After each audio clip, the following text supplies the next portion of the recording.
एक दिन ब्रह्मा जी के एक दूत ब्रह्मा जी के पास गए। कहिस प्रभु, सातों जन्म एक ही पति मांगने वाली व्यवस्था बंद कर दो, योजना बंद कर दो। ब्रह्मा जी कहे काहे, ये योजना तो आदिकाल से चली आती है, इससे तुमका का दिक्कत है। दूत कहे प्रभु, बड़ी अव्यवस्था फैलती है। कहें कैसी अव्यवस्था? कहें औरतें तो एक पति सातों जन्म तक मांगती हैं, लेकिन पति हर जन्म के लिए एक नई औरत मांगता है। ऐसे बड़ी अव्यवस्था फैलत चली जाती है।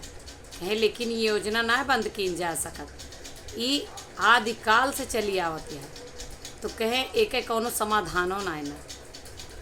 तो दूसर दूत कहिस वह दूत से कि चला पृथ्वी पर कौनो मानव से पूछा जाए। वह आए, पृथ्वी पर एक बुजुर्ग मिले, उनसे कहें यह समस्या का कौनो समाधान बता। कहें यह समस्या का बड़ा आसान समाधान है।